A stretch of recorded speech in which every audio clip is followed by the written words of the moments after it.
my thing was to give our staff the mind of an owner's mindset and being problem solving.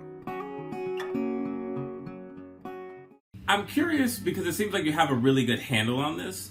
So, how did you decide what to prioritize when, kind of transitioning through this optimization? Kind of what did you decide to integrate first, and how did you get to that decision? Because I think from what I saw, you had a really big buy-in from your team. It seemed like everyone that I talked to through your whole onboarding was 200% committed to making the change work and finding the way to get the most out of the software.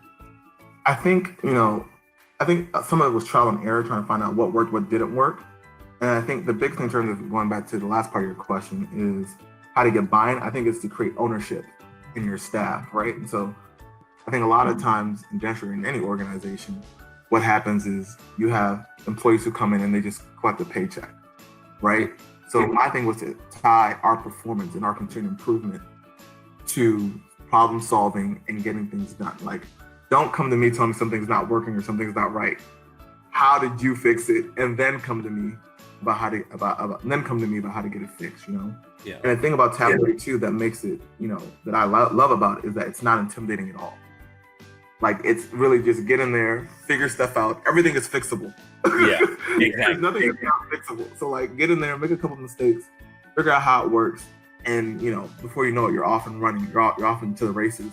With the software, it doesn't take much to become an expert at it, and you're always figuring stuff out. Like, I'll never forget the day that I figured out really how to do the Hello Patient payments, which is crazy for me because I should have figured that out. But it was like, oh wow, we could get all these payments in, and like I don't have to send it.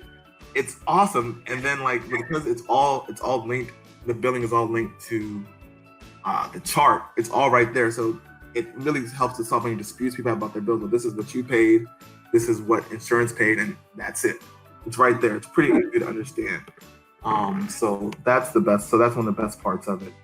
But yeah, creating that ownership mentality in your staff.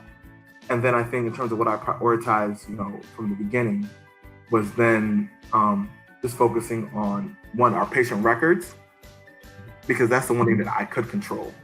The clinical aspect, and then getting the providers buying on that was the second part, because that's more of trial and error. You have to get familiar with the system, get familiar with the quick codes, get familiar with with charting and stuff on that. So once you get that, and then you figure that out, and then as we learned, and you had the data, we're able to then use the procedures that we did the most, and then create quick codes that sort of matched up with that to make it easier.